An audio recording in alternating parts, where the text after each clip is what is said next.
রাজ্যে নতুন দুর্নীতিতে নতুন পালক। আমরা দুর্নীতিতে পালক এই কারণে কথাটা ব্যবহার করলাম। এখন ট্যাব শিক্ষা ক্ষেত্রে ব্যবহৃত হয় এবং প্রধান শিক্ষকরা প্রত্যেক ক্ষেত্রেই দায়ী। তৃণমূল মুখপাত্ররা যেরকমটা বলছেন যে কিছু ক্ষেত্রে জালিয়াতি হয়েছে, তার মানে মানছেন যে জালিয়াতিটা হয় এ রাজ্যে এবং দুর্নীতি তার মধ্যে একেবারে অঙ্গাঙ্গিক ভাবে জড়িত। এই প্রধান শিক্ষকরাই কি সত্যিকারের দায়ী, নাকি কিছুটা জাল আরো গভীরে? মানে জাল অনেক গভীরে। যে দল মানে এগিয়ে বাংলা, তো ইট সুরকি বালি পাথর এইসব খাওয়া দিয়ে শুরু করেছিল, তারা এখন এগিয়ে গিয়ে রেশনের চাল, ডাল, গম, তিরপল, ন্যাশনাল ডিজাস্টার হলে, ন্যাচারাল ডিজাস্টার হলে সেইগুলোতে উতরে গেল, সেখানেও থামলো না। ব্যালট বাক্সের ব্যালট খেতে শুরু করলো, হজমও করে ফেললো। এখন এগিয়ে বাংলা আমি আগেই বললাম, এখন পৌঁছে গেছে তারা ট্যাবে, এবং মানে খাতাপত্র খাওয়া হয়ে গেছে, চাকরি টাকরি খাওয়া হয়ে গেছে, এখন ট্যাব। এবং ট্যাবটা তারা খাচ্ছে অত্যন্ত সাইন্টিফিক ভাবে। এটা ভীষণই একটা মানে সাইবার ইন্টেলিজেন্সের ব্যাপার। আমার অত ইন্টেলিজেন্স নেই, কিন্তু আমি যতটুকু বুঝতে পেরেছি আমি ততটুকু বোঝাচ্ছি তোমাকে। খুব সৎ উদ্দেশ্য নিয়ে মুখ্যমন্ত্রী শুরু করেছিলেন যে বাচ্চারা পড়তে পারছে না, তাদের জন্য উনি ট্যাব দেবেন, কিন্তু ট্যাবের টাকাটা দিচ্ছিলেন, ট্যাব ডাইরেক্টলি দেওয়া হচ্ছিল না। এবার সেই টাকা গতকালই আমি শুনছিলাম পুলিশের প্রেস কনফারেন্স হচ্ছিল, পুলিশ আবার সেটাকে কত একটা অঙ্ক টঙ্ক কষে হার্ডলি কয়েকজনের মানে কাছে টাকাটা পৌঁছয়নি।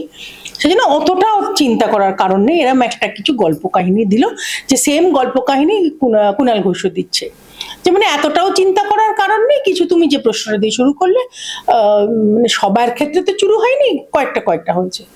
কিন্তু যে চুরিটা শুরু হলো বোধহয় প্রথমে ধরা হয়েছিল মালদা থেকে, যেটা এখন খোদ কলকাতা অব্দি চলে এসছে। এবং এটা মানে সে পেঁয়াজের খোসা ছাড়ানোর মতো, খোসা ছাড়াতে দেখা যাচ্ছে প্রায় সমস্ত স্কুলে বেশ খানিকটা মানে বেশ কয়েকজনের ট্যাবের টাকাটা অন্য জায়গায় চলে যাচ্ছে। আর প্রশাসন নাকি রাফ অ্যান্ড টাফ। তো এখানে কি রাফ অ্যান্ড টাফ আমি এখন অব্দি বুঝে উঠতে পারিনি। পুলিশই খোঁজ খবর নিচ্ছে, কিন্তু তুমি দেখবে দুদিন পর আবার যখন মানে চুরির সোর্সটা গিয়ে সেই কালীঘাটেই থামবে, তখন পুলিশও ল্যাজ গুটিয়ে ফেরত চলে আসবে। প্রধান শিক্ষকের অবস্থা একদম গোবেচারা অবস্থা। সে ভদ্রমহিলা তো ক্যামেরার সামনে বলছেন, আমি এই কারণেই একদম অসহায় বলে মনে হলো, বলছি আমার কাছে ওটিপি এসেছিল, সে ওটিপি দেওয়া হয়েছে এবং তাতে পৌঁছে যাওয়ার কথা, সেখানে দায়ী হলেন প্রধান শিক্ষক। সে তো শুনেই অবাক। আমি বলছি, এই যে একটা মানুষকে ঠিক স্কেপগোট করে বারবার চলে যাওয়া যায়, এটাও তো একটা নতুন অধ্যায় না। এটা নতুন নয়, সব জায়গায় তো এক একটা করে ওরা স্কেপগোট বের করে, যেটা না দোষটা ওদের নয়, দেশটা অমুকের। এই এক একটা করে এক একটা জায়গায় তুমি বলো, আরজি করে সঞ্জয়কে ধরেছে, সঞ্জয় রায় কে ধরেছে, সন্দীপ ঘোষ আর সঞ্জয় রায়। তো ইভেন্চুয়ালি তো এক একটা স্কেপগোট কতদিন আর মানে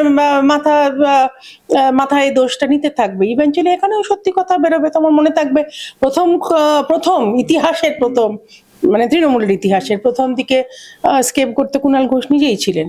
কুণাল ঘোষই যখন চাচাপাচি শুরু করলো যে না মমতা ব্যানার্জি সব জানে, তারপরে তুমি দেখো সঞ্জয় রায় একই কাণ্ড করছে, প্রধান শিক্ষক প্রায় নাকানি চোবানি অবস্থা। তো এগুলো ওই আস্তে আস্তে বেরোবে। আমি বলছি, বাক স্টপ সেট কালীঘাট। সবই মুখ্যমন্ত্রী এবং মুখ্যমন্ত্রীর অনুপ্রেরণায় হয়। মুখ্যমন্ত্রী এক্ষুনি হয়তো বলবেন না, কেনই বা বলবেন উনি, কারণ সমস্ত চুরির টাকার বিশাল পার্সেন্টেজ তো একটা ওখানেই গিয়ে থামে। আমি পার্সেন্টেজের কথায় আসতে 60-40। এবার আমি আসি আবাস যোজনার কথায়। আবাস যোজনায় যে পরিমাণ টাকা কেন্দ্র থেকে আসছে, পাওয়া যাচ্ছে ভুতুড়ে বাড়ি। দরজা নেড়ে যখন জানতে চাওয়া হচ্ছে অমুক লোকের বাড়ি আছে কিনা, তিনি তো জানেনই না কার বাড়ি, থাকছেন সেই বাড়িতে। দানা যাই হোক, সে দানা এদের দানা পাওয়া গেল না, সেজন্য তারা খুব দুঃখ করে মানে দানা হয়ে গেল, সেরকম ভাবে এফেক্টটা পড়লো না বলে তৃণমূল তো প্রায় কাঁদতে বসেছিল। সে শোকের আবহ যে কটা তৃণমূল অফিস ছিল। তো এই তো হচ্ছে তৃণমূলের মানে ওরা হয়তো বড় করে মুখ্যমন্ত্রী অ্যানাউন্স করে, যে যেমন অ্যানাউন্স করেছিল কি সবুজ সাথী, অনেকদিন আগেকার কথা আমি বলছি, সেই সবুজ সাথী তুমি যদি তলিয়ে দেখো, আমরা স্টেজে দেখলাম যে 10-15 জন স্টুডেন্ট সাইকেল নিয়ে চলে গেল, কিন্তু সেই সাইকেলে তো টিউবও ছিল না, মানে সেইটা অ্যাভেল করতে গেলে সাইকেলটা সারাতে হচ্ছে। তো এইরকমই এটা আর একটু উন্নত হয়ে যাচ্ছে। তো এগিয়ে বাংলা সমস্ত আজকে 13 বছরে তাদের নিজস্ব উন্নতি হয়েছে, তাদের মানসিক উন্নতি হয়েছে, চুরি করার উন্নতি আরো বেশি হয়েছে, উন্নত লেভেলের চুরি করছে। তো এখন চাল থেকে এখন ট্যাবে পৌঁছে গেছে আর কি, ট্রিপল থেকে ট্যাবে। বেশ, আমরা পুজো প্যান্ডেল হোক বা সমস্ত জায়গায় একেবারে এক ঝুড়ি প্রকল্প দেখতে থাকি এবং এবং আমরা দুর্নীতিরও খবর পাই। আমি বলছিলাম এক্ষেত্রে তো তৃণমূল মুখপাত্ররা যেভাবে টিভিতে বলছে এবং গ্রাউন্ড লেভেলে তৃণমূল যেভাবে কাজ করছে, তাতে তো এটা পরিষ্কার যে যাই হোক, দুর্নীতি হোক আর না হোক, মানুষকে তৃণমূল দিচ্ছে। আচ্ছা, বিজেপি 5টা প্রকল্পই ওয়েস্ট বেঙ্গলে দিচ্ছে, সেন্ট্রালে এত বছর ক্ষমতায়, এটা যদি প্রশ্ন ওঠে তাহলে বিজেপি তো কিছু তো যে তৃণমূলের লোকজন বলেছে যে না তৃণমূল দিচ্ছে, কিন্তু তৃণমূলই যদি দিত তাহলে কি আর প্রধানমন্ত্রীকে এরকম আকুলি বিকলি করতে হতো যে না না না না ফ্রি রেশনটা বন্ধ করবেন? এরকম অনেক আছে, এরকম প্রধানমন্ত্রী আবাস যোজনা আছে, প্রধানমন্ত্রী গ্রাম সড়ক যোজনা আছে, অসংখ্য অসংখ্য যোজনা আছে। সবচেয়ে দুটো যোজনার কথা আমি স্পেসিফিক্যালি বলবো। এক হচ্ছে প্রধানমন্ত্রীর কৃষি যোজনা, যেগুলো সেগুলো পশ্চিমবঙ্গের অ্যাগ্রেরিয়ান সেক্টর, পশ্চিমবঙ্গ কিন্তু মূলত কৃষি সুলভ রাজ্য, কিন্তু এই কৃষকদের একটা কোনো, তুমি কৃষক বীমা বলো, কৃষক সম্মান বলো, সয়েল টেস্টের কথা বলো, কোনো একটা যোজনা কৃষকদের হাতে পৌঁছয় না, কারণ মুখ্যমন্ত্রী এটাকে ঠিক নতুন করে সুনাম, মানে অন্য কোনো নাম করে প্যাকেজ করে দিতে পারছে না। আরেকটা বড় যোজনা আয়ুষ্মান যোজনা, এটাতে মানুষ ফ্রি মেডিসিন পাবে, ফ্রি ট্রিটমেন্ট পাবে, সেটা ইনিয়ে বিনিয়ে মিথ্যে কথা বলে এদের দরকার নেই স্বাস্থ্যসাথীর নাম করে এটা পুরো বন্ধ করে দিল। মানে উনি মানুষকে বিশ্বাস করেন না, উনি মানুষকে সেই চয়েসটাই দেবেন না। আজকে যদি মানুষকে সেই চয়েসটা দেওয়া হয়, ভাই স্বাস্থ্যসাথী থেকে তুমি এই পাচ্ছ, তুমি আবাস যোজনা, তুমি আয়ুষ্মান যোজনা এই পেতে পারো, তো মানুষের, পশ্চিমবঙ্গের মানুষ কিন্তু মূর্খ নয়, মানে যে মানুষটা শিক্ষিত নয়, যে মানুষটা স্কুলে যায়নি, তারও কিন্তু অ্যাভারেজ ভারতবাসীর থেকে পলিটিক্যাল অ্যাকিউমেন্ট অনেক বেশি। এটা প্রুভেন ট্রুথ। তো সেই জন্য মুখ্যমন্ত্রী সেই রিস্কটা নেন না, যে কারণ মানুষকে যদি দুটো চয়েস দেওয়া হয় মানুষ অটোমেটিক্যালি কেন্দ্রীয় যোজনাগুলো নেবে, সেটা উনি রিস্ক নেন না। এই জন্য আয়ুষ্মান যোজনা উনি বন্ধই করে দিয়ে, মানে চালুই করতে দেন। সেটার ফলে কি হচ্ছে, আজকে প্রধানমন্ত্রী কিছুদিন আগেই অ্যানাউন্স করেছেন যে 75 বছরের ওপরে আয়ুষ্মান যোজনা যার যার আছে, কমপ্লিট ফ্রি ট্রিটমেন্ট। এইটা কিন্তু পশ্চিমবঙ্গের এত কোটি, প্রায় বোধহয় 9 কোটি মানুষ আছে এখানে, তারা কিন্তু এটা থেকে বঞ্চিত। এবং এটা যে শুধু গরিব মানুষের জন্য তা নয়, এনিবডি অ্যাবাভ 75 ইরিসপেক্টিভ অফ ইনকাম সে পাবে। আজকে মুখ্যমন্ত্রীর জন্য পশ্চিমবঙ্গের অত্যাধিক মানুষ এই এই এই যোজনাগুলো পাচ্ছে না। আমার তোমার সময় কম, আমি শুধু দুটো যোজনার কথা বললাম।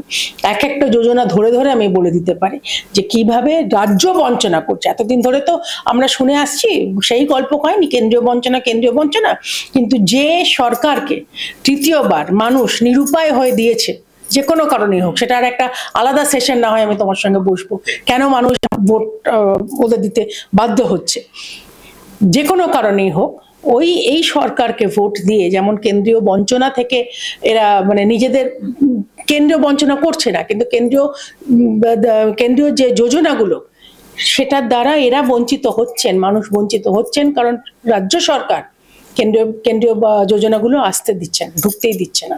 যেমন তুমি বলো, এখানে যদি তুমি তোমার এ থেকে ফোন থেকে আয়ুষ্মান যোজনা সবই তো আমাদের mobile oriented, mobile app oriented, সেটা তুমি এখানে পশ্চিমবঙ্গে বসে তুমি অ্যাক্সেস করতে পারবে।